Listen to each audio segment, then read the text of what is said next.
All right, guys. So this video is an update video on what's been going on.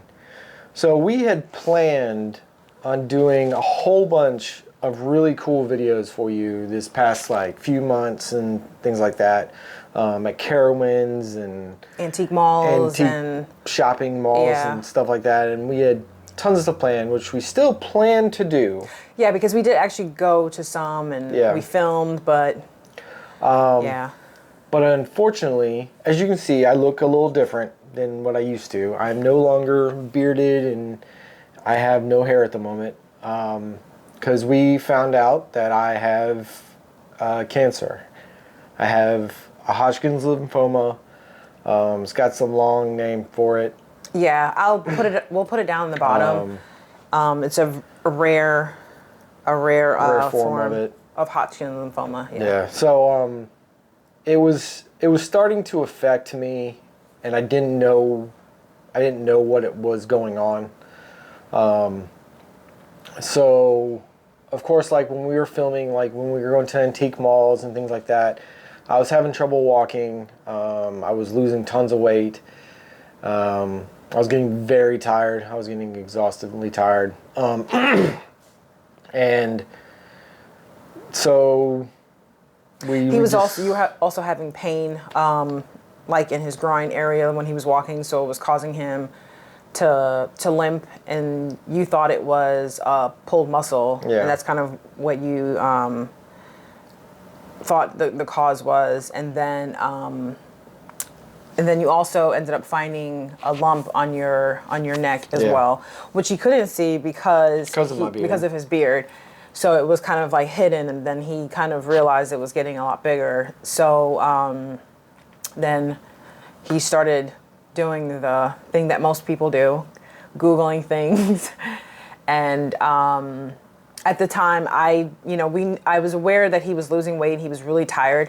I was working at the time, and I started working full time. So a lot of my time was at work, and I didn't realize that during the day he was kind of just pretty much zapped with any kind of energy.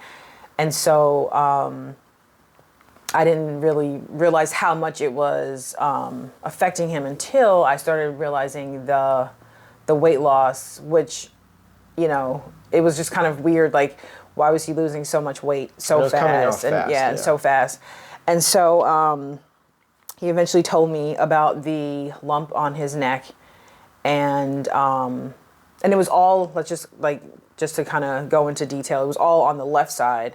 Yeah. So the lump that was on his groin, that was on the left side. The lump on his neck was on the left side, and he felt like there was something underneath your arm, but you weren't 100% sure about that one. So we ended up going to our primary, and then he suggested you go for an ultrasound. Yeah, because they have to ultrasound it first and see what they see. And then my doctor was not wanting to say right away that it could be some form of cancer or anything like that. I mean, I guess you never really want to say it. You don't want to put that out there, but it's always a possibility. You want to rule out other things, before. Right. So we went for the ultrasound, and that's when shit went crazy. Well, after the ultrasound, they did find the lumps, and actually they found 3 lumps in my neck. And then they saw the one in my groin. But the one in my neck was really big. It was almost 2 inches. And at this time, you were coughing a lot because it was actually... I was coughing There was pressure from it. So he was coughing a lot more than usual. And it was... And you said it felt like something... I was thinking it was because of the one in my neck. Yeah. But actually, I'll get to that in a second. Yeah. But so we went for the ultrasound, and they saw them, they documented them. And then so the next step was my doctor wanted to get a biopsy. A fine needle biopsy. Yeah. And what they do is they take just a needle, or they take 5 needles separately, and they shove it into my neck, and then moved it around quite a few times. Basically, they're trying to get samples. To get samples off of the swollen lymph node. Yeah. The lymph node in my neck. And from then, again, we had to wait for results. Yeah. And nothing was confirmed at that point. It was still well, I mean, we now suspected that it was probably the Hodgkin's lymphoma. But it wasn't confirmed because they needed more data. They needed whatever. Yeah. And so then after that, I then had a team. An oncology team. So he was, to confirm all the stuff and everything like that. And then from there, the nurse thought that we needed to get to the emergency room right away. Based on the results from the one, because she was concerned about the one on his neck that it was pushing. They weren't sure if it was blocking his airway or anything. So they just wanted to make sure it wasn't causing any kind of like issue as far as like him eating or breathing or something. So then, and at this time we were told where all the other ones were, right? Were we told where not yet. Okay, yeah, that was the other one. Okay. So not actually, no, I'm skipping. Yeah, because we did. So we went for a PET scan. First. Yeah. After the finding of biopsy to get more information. Yes, and the reason why was because they wanted to know where it was, and I guess because of the activity of the one that on his neck, they needed to get more samples, and they also needed to see where the other, if there were any other, lymph nodes that they needed to see. So he went for the PET scan, and that's when we found out that it was like... It was advanced. Yeah, it was pretty advanced. And I don't know if you said it, he's at stage 4. Yeah. And so that's when they saw that it was not only in his neck area, it was in my chest. It was in his chest around like his heart. It was in his spine. I apologize, guys. It's fine. And there was some like in his spine, in the bone area, and it was in my bones. It was in my femur, and it was in my specula, and like some other of my spine. Yeah, so it was pretty spread, around his body. And if you don't know what Hodgkin's lymphoma is, it's actually a blood cancer. Because I, now knowing, like I've known about but when you're dealing with it and you want to ask questions and you want to know more things, you look more into it. But it's a blood cancer like leukemia. Yeah. So that's usually people go, they hear more about, I think, leukemia, but I don't know if they know that it's like a blood cancer. So I just want to put that out there. I'm sure people have heard of like Hodgkin's and non-Hodgkin's. Oh yeah, but you don't know what type it is. And as we've learned, because it's a blood cancer, that's why it's kind of, just everywhere. All over the body. Yeah, all over the body because your blood is gonna pump, everywhere. So so now we got the results for the PET scan. We saw where everything was. Our nurse. That's when we got. Yeah, and that's when our nurse was like, "I want you guys to go into the ER," which was that was a nightmare. It was a nightmare. And we'll say where we went because I feel like if you're in like the same area or whatever, we went to. It was Duke. Duke, yeah. Durham. Duke and Durham, yeah, and we were under the impression because they were telling us hurry up and go to the ER that they were going to be like expecting us or something. No, we still had to wait just as long. And hours. It was, it felt like days. Granted, I totally understand the whole short staff and everything. We're still like in the whole, whatever. I don't want to say words to get the video flagged, but so we understood that, but it was just like when people were coming in, we had to keep going over why we were there, explaining it. Yeah. And I almost felt like they should have kind of given a heads up as to why we were there. And so, but yeah. Well, I mean, strangely, we still had doctors. I don't know why. I don't know if it's a mental thing, but we had doctors that came to us that were like, we know why you're here. Can you tell us why you think you're here? Why do you think you're here? Why do you think you're here? Yeah, and it was just like, if it's on the information, then, you know, which something did happen, I can't remember, where they put something in wrong. And we were like, I can't remember at the moment. It'll come back to me. So it is kind of good that they do ask why you're there, you know. But we were in the ER for quite some time. But what they ended up having to do was, what they wanted to do was a swallow test, a barium test. And basically just to see what was affecting the, you know, him breathing or eating or anything, if it was causing any issues, like if it was pushing. Also, we went into, we had to do another, he had to meet with an occupational, and this was after you were admitted, but they did vitals, like when we were in the ER, they did vitals like every, it was pretty bad. Yeah. And then also, we couldn't take his medication because he's diabetic, and we couldn't take medication for that. And then we needed food because we were in there like forever. So that we finally had to bribe somebody to bring us a sandwich. We checked in on Friday. Yeah. And we did not get a room and meet our oncology team until Sunday. Yeah. Yeah. And I mean, and we were just like in those little like halfway rooms, like where you're kind of like, luckily for us, we were in a room that was like, we had its own bathroom. It wasn't like the real like room. It was still like an emergency room. It was an exam room. Yeah, an exam room. But we had our own bathroom, our own TV. So we were in that exam room for a long time. But before we even got into that exam room, we were in the other room that was just the table, the computers and then the chair.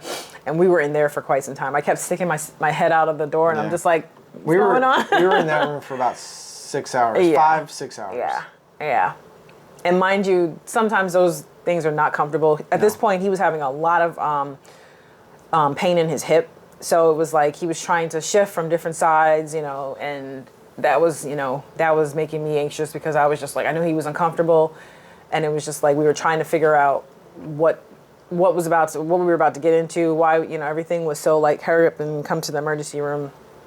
So we finally got a room, and then like an official room, and then that's when you had to see the occupational therapist and a physical therapist, and then they had him walk around the hallway and up and down stairs also, just to see like how he was balancing, because at this point, this is when his he started losing a lot of like I was having trouble walking. Yeah, he was having trouble walking at that point. And then they realized that the strength in your legs was kind of declining. So now he is walking with a cane, and we had to get a scooter just so he can just be a little bit more mobile. Yeah. Which our dog likes that you have the scooter now, because he can go out on walks, because for a while it was just her and I, and she was kind of over me.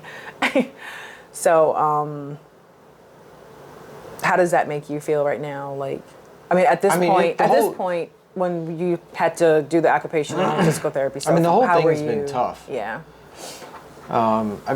Especially like seeing the decline of my body. Like it's something that you don't expect. And it was really hard. I feel like you're very far away from me. No, I'm not. I'm right here. But it's an eye opener, to say the least, because I've lost a lot of my muscle. I have, my strength is very little, which is very hard because everyone has to do like pretty much everything for me. So it's been tough, but like, up to that point, it's one of those things that I still was having, like, I had like,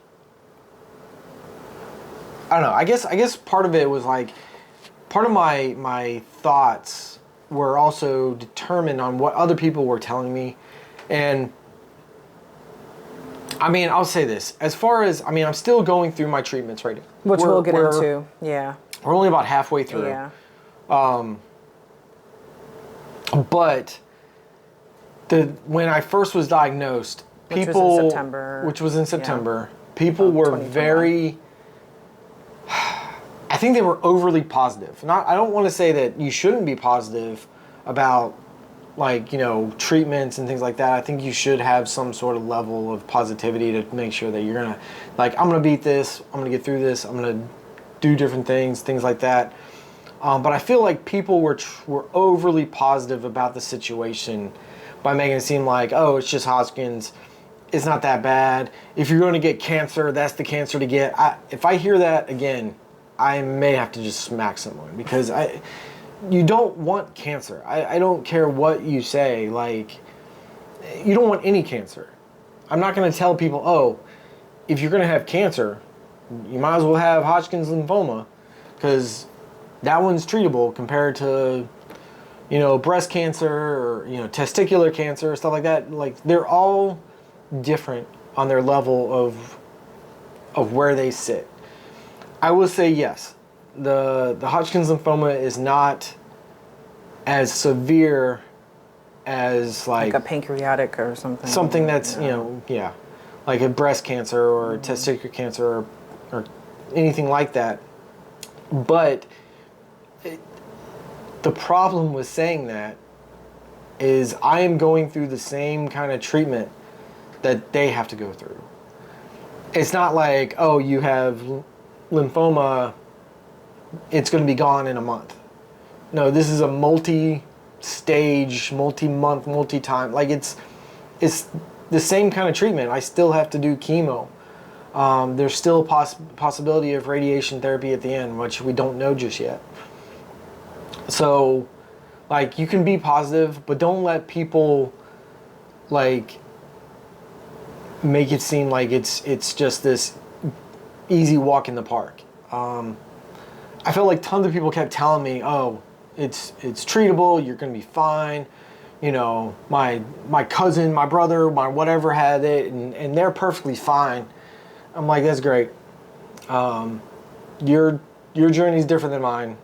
Don't compare your journey to mine. But I know that my treatments are, you know, they're going. We're almost done. Hopefully, I mean, we're halfway done. I mean, I'm trying to be positive about it. It sucks.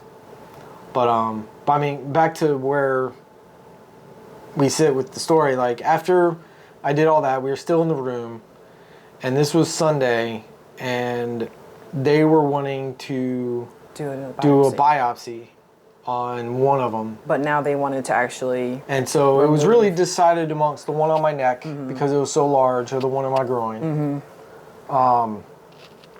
And it was going to be...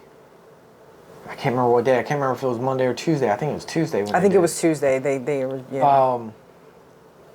So originally I think they were going to do it on Monday. And then we realized it was going to be Tuesday. And so again, we're staying in the hospital. And thanks to, like, Mike's mom, my brother, like, they were definitely keeping us sane. All of our friends and family, like, we'll get into it at the end, but even during this time, because it was just like our nerves were on edge. It was like we didn't know to be frustrated, be scared, be exhausted, or just everything all at once. Yeah. So, you know, we had friends and everything that were checking in on us. Because again, at this point, even though we're in the hospital, and the nurse told us that we need to get to the ER now. Yeah. Even though we've been in the hospital for days. We still don't have a confirmation. We didn't know what we were. Of what it is. We just have a thing a thing on my chart that says possible Hodgkin's lymphoma. Yeah. Or no, not even possible. It has the characteristics. Of Hodgkin's lymphoma. Yeah. Yeah. So we didn't even have, like, a true diagnosis yet. Yeah. So we waited, and I had surgery. And then, and this time they were actually, like you said, taking, they were wanting, it wasn't just a fine needle. This time they actually wanted to do an actual biopsy. Yeah, take it. So originally it was either one on my groin or the one on my neck. And then the last minute, the surgeon that I had, he decided he wanted to take the one in my armpit, because it was the easiest one to get to. Even though the one in my neck was the largest one, it was going to be easier to get the one in my armpit. because there's less risk because the muscles in my neck and all the other things that go with trying to get it out of the neck. It was going to be more difficult. So he wanted to go after one of my armpit. And actually took out 2 of them. Yeah, because he said that when you went to get the one, another one just kind of like popped out with it or kind of like moved with it. So he realized that there was another one there. So then they did the biopsy on it. And then after that, we had confirmation of what it was. And that's when everyone started coming in, like... Yeah. And we had doctors coming in every 15 minutes. Yeah, introducing themselves and telling us and kind of... Because at this point, it became serious. Yeah. And people were like, maybe we should go check on him. Yeah. So then we left. And we came home. And we knew what was going to happen. But now we just didn't know when it was going to happen. Yeah. And so we knew that I was going to have to get chemo. That was the treatment that was getting... That was recommended, yeah. That was recommended. And then after that, we came to Duke Raleigh for our treatments. Yeah. I say our treatments, but I mean, you're still there, but I mean... I'm not the one. Unfortunately, I'm not the one taking in all the. Yeah.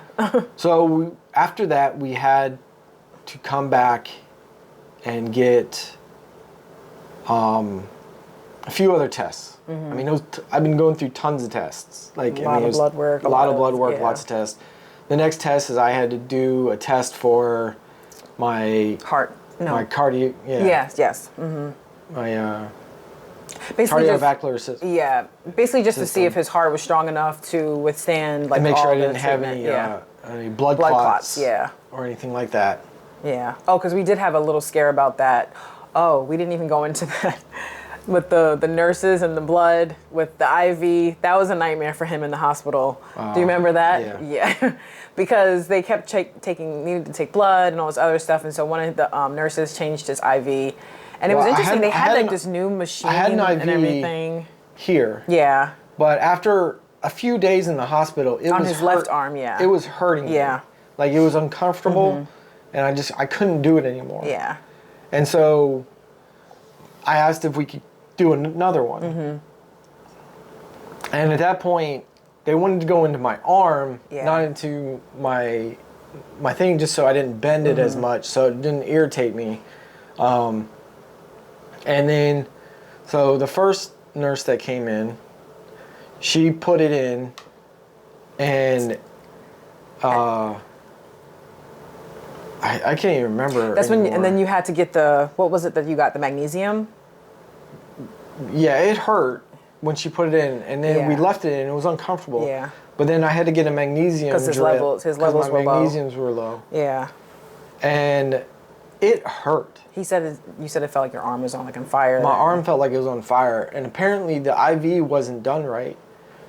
And instead of going into my vein, well now we know. They didn't tell us at the hospital, but we know now that it wasn't going into my vein. It was going into my arm. So it was just the magnesium was just going into my arm, and yes, it's going to be absorbed into my body, but like it wasn't in the right location, so it was causing like my arm to feel like it was on fire. And then she tried to change it, and that was painful. And then we got someone else to change it. Yeah, and then you said it was a million times better. It was a lot better. Yeah. It was a lot better. Yeah. So that was not fun. Yeah. Amongst just not feeling well, the pain in my hip, all that kind of stuff. Yeah. But so then after we had the diagnosis, I had to make sure my heart was going to be strong enough, my lungs were going to be strong enough. I had to do like a thing where I had to blow into this thing for my lungs. I had to do a few other tests. Oh, and just to go back to the barium test, he did do the barium test, but it was just basically drinking water. It wasn't really like I thought it was going to be something really intense. Well, the barium was for the other stuff. Oh no, I'm sorry. Yeah, that was to just see everything down. So not the barium, but as far as for the lymph node in his neck, they determined that it wasn't like pushing on anything. It was causing him to cough, but it wasn't like it was blocking any airway or making it hard for him to eat. The barium test was to see with the PET scan. With the PET scan, yeah. Sorry, which is nasty. Yeah. But so then I had to get a port installed, which, if you don't know, I have in my chest right here, I have like a little cup kind of thing with a tube that goes like up down my neck right here and into my heart. And we'll have footage of it, like how it looks like on his chest and everything. And we've taken pictures, so we may put that in also. But it's right here. It's installed under my skin. I had to go to surgery for that. And so they cut it right here, and then they cut right here so they could navigate the tube.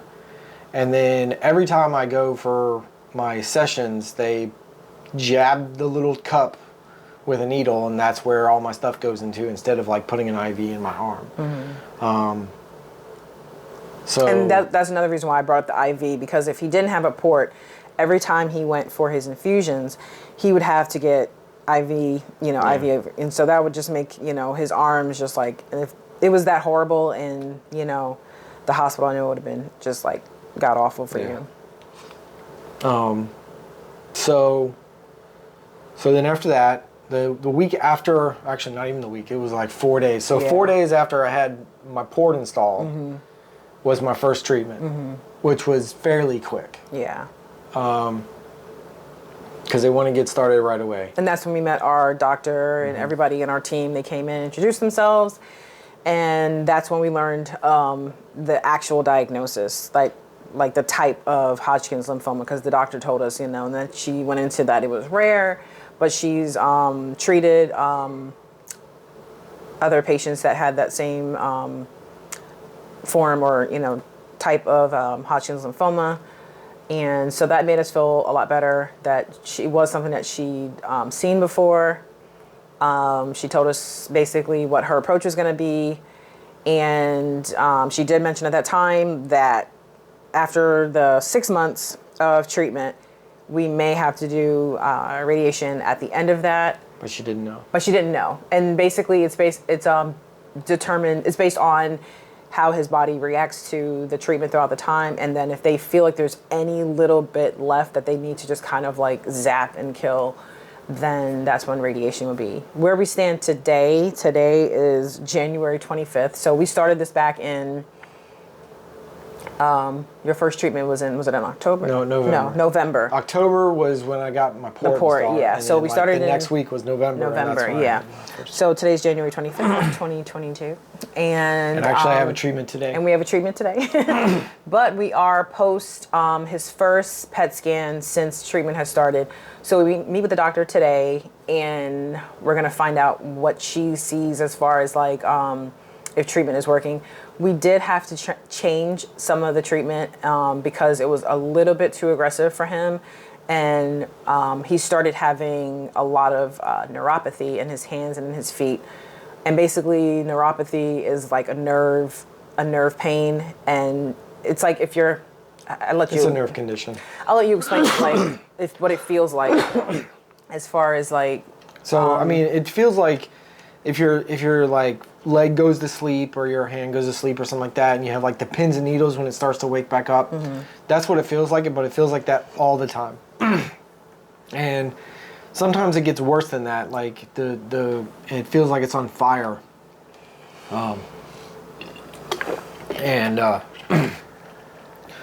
But it's parallel neuropathy. And it was chemo-induced. Yeah. One of the medications that was part of his chemo regimen, like that was one of like the number one side effects, that, neuropathy. Yeah. And so after I think it was after the first time? The second infusion. After the second infusion. It was just like, we came back to the hotel, which is where we're staying right now. We're temporary residents sometimes of the Resident Inn by the Marriott. But yeah, after that second session, I want to say around like midnight, he was like, my legs are like on fire.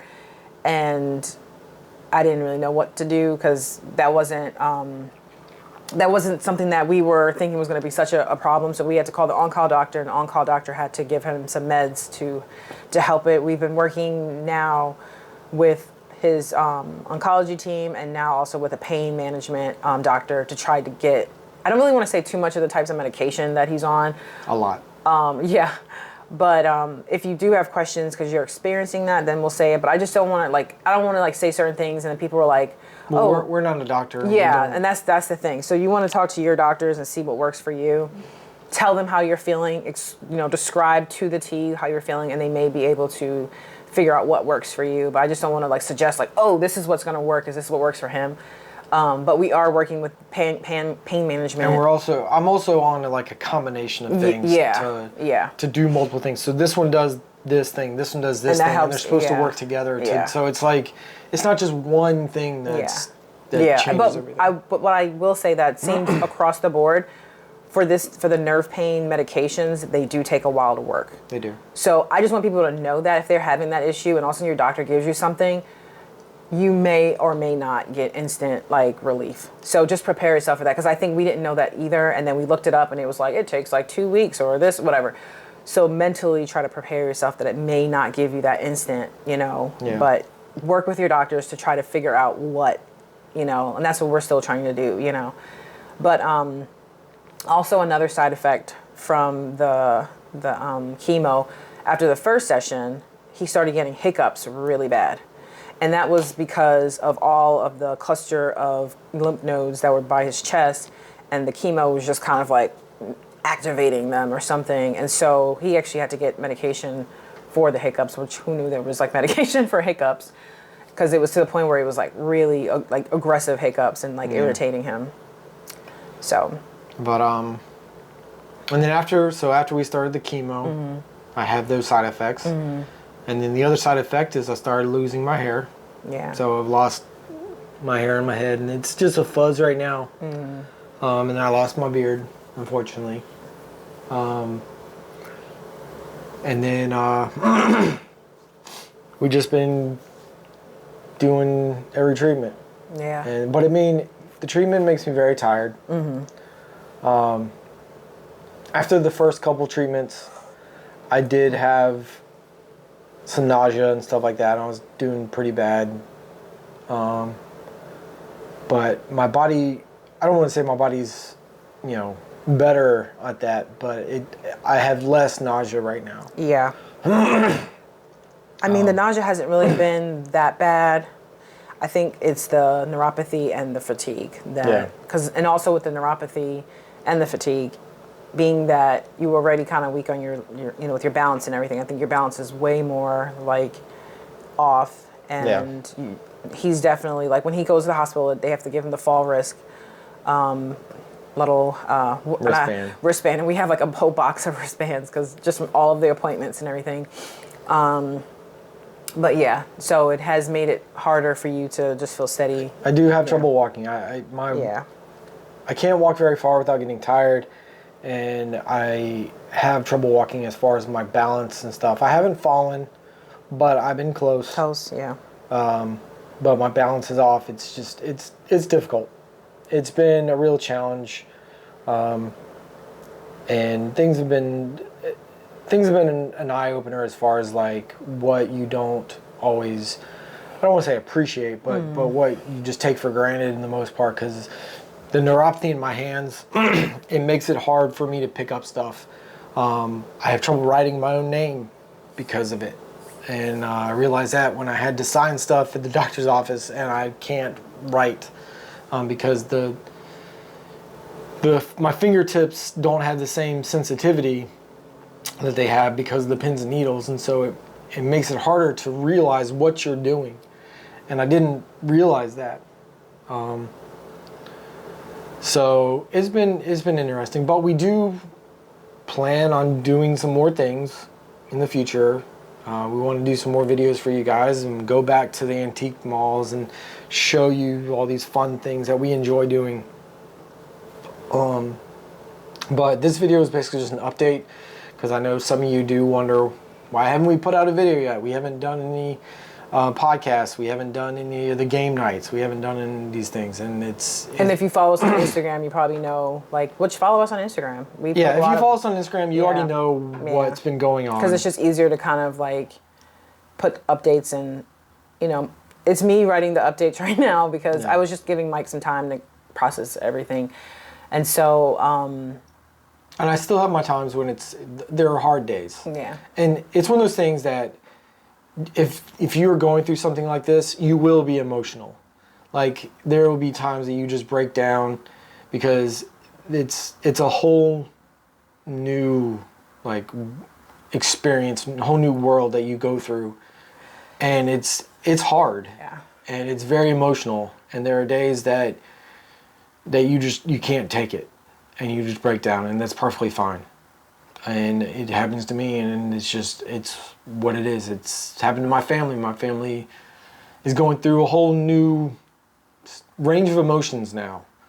I know that you are, and it's just that it changes everyone. And because it changes everyone, that's where it also goes back to what I was saying. Like, it's not this cakewalk, and it's not that, oh, if you're going to get something, you got to get it, because that's not always the case. It's different situations for everybody. And the chemo affects everyone differently. So you can't always just take it that, oh, well, I did this, so you'll be fine. No.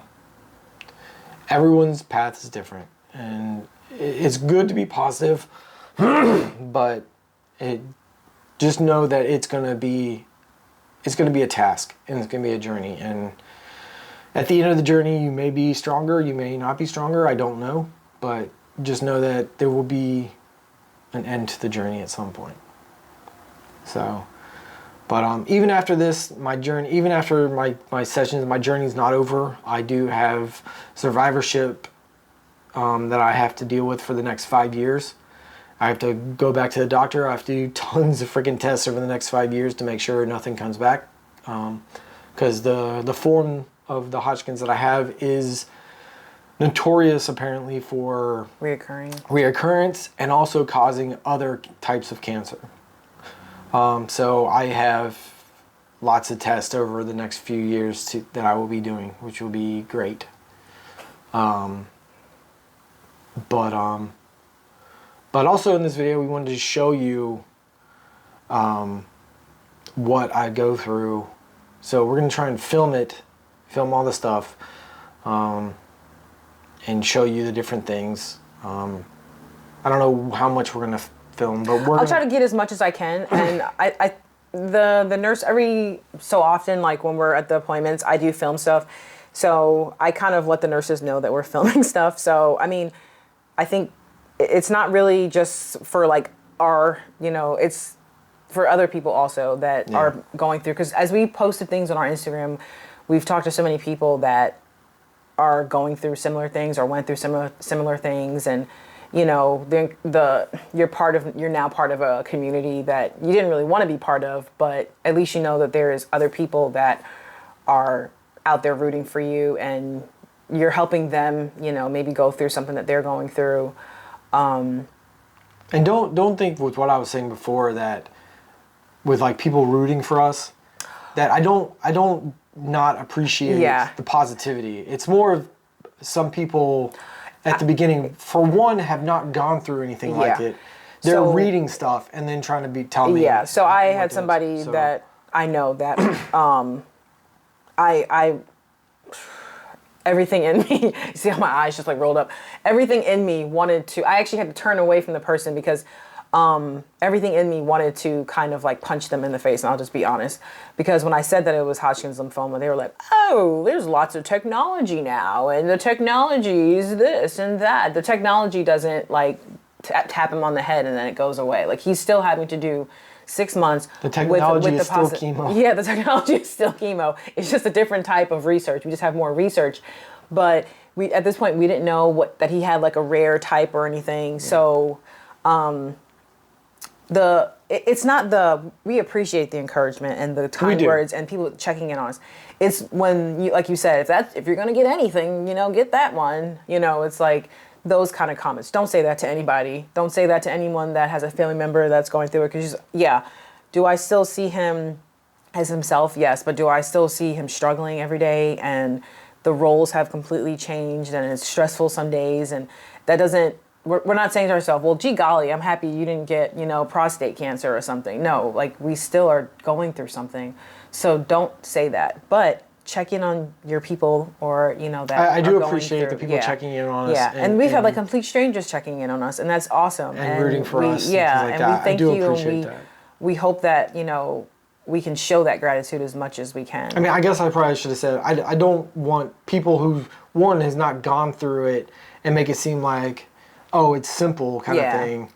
Because, we can look it up online and people will be like, well, Hodgkin's is, but they don't tell you in the little like, my brother's print. gone through it, but of course I haven't, but I'm going to tell you that it's not a problem. Yeah, because you didn't go... You don't know what your brother really went through. Yeah. Like, mentally in their head and physically, like, they may tell you that they're okay. And some people will, And some people probably will. I mean, there are times I tell people I'm okay, just because I'm not in the mood to talk about it. So when people are like, how you feeling today? I'm like, I'm okay. Just because I want people to just like leave me alone for a little bit because it's stressful. It's very stressful. And I just don't want to keep talking about it because I've talked about it so much with so many different people. And sometimes people, they ask you, but they kind of want you to give the answer that they want to hear, that they're able to handle. Yeah. And sometimes somebody may say to you, how are you feeling today? Are you feeling good? And you say, no, I'm not. They'll go, I wasn't ready for that answer. Yeah. So it's like, if you're going to go there and you're going to ask, just make sure that you're prepared for that person to maybe not be in a good moment and say that they're not doing good. Because, like I sit in the infusion room with him, but I'm not the one getting all the meds and everything. And I can sit there and say, how does that feel? Does that feel funny? Does this feel whatever? But I'm not the one going through it. I'm going through my own kind of, thing that watching him from the outside, that's my own, which you're not going to understand the way I'm feeling also. But it's just one of those things where encourage people, but just don't say if this is the one to get. Because it's just not cool. But we do hopefully, at the end of all of this, when Mike feels better, we have a goal. And we hold on tight to this goal to go back to Disney World with family and friends and just enjoy things. Because as you guys know, we do like going to Disney and we like Disney and all that stuff. So I think after this craziness, we'd like to just be in a world of make-believe because there's a lot of reality right now. So we hope for that, but we will continue to keep you guys updated. Follow us on Downright Random on Instagram. I do want to say this, do not feel obligated to do it, but we did start a GoFundMe. I am pretty much one of, Mike's primary caregivers, so I did leave my job. And cancer treatment is expensive. We do have insurance, but there are a lot of... doesn't cover everything. Doesn't cover everything. And there are a lot of other expenses that we didn't know were going to happen. We're going to put the link to our GoFundMe down below. Don't feel obligated to give anything. If you just want to share it, that is awesome as well. We appreciate that. But even just... comments are awesome. I was going to say, even just saying, giving a thumbs up or you got it, Mike, or, whatever... that helps a million times, just more than anything. Like I said, check on your people, and we're going to continue, like I said, giving updates, and then we're going to try to do, I don't know if it'll be with this video, maybe we'll do in the day of doing chemo, just so the video isn't too much of a motion picture. But there's other things we can get into, but right now this is all that we can update on. Yeah. And do you want to say anything else? I mean, we are going to be coming back and doing some more fun videos. Yeah. We actually are going to try to film. Oh, we have a... We're going to be going for some of you that want something to anticipate for is we're going to be going to the Odysseys and Curiosities Expo. Mike is very excited. I'm very excited. I want to get some stuff. And you'll be able to see his little scooter. But I have to have my scooter. But We're going to try and film. Some booths don't want you filming. Yeah. And we will totally respect that. But we are going to try to show as much as we can of that and show what all that interesting stuff is. And it'll probably go into some other videos like later in the future of how the things we like. But so if you're looking forward to some stuff, that one's going to be fun. I'm gonna enjoy that one. That one's going to be coming up probably the next month. So very, very excited for that. So I hope this video has given you guys some more information about stuff. Or maybe it didn't. Maybe it would just sound like a whole bunch of gibberish. But if you guys have questions about it, definitely let us know. We'll try to answer as much as possible. And I think that's it. So I think that's it. All right, guys. So we appreciate your time, and we'll check you at the next video.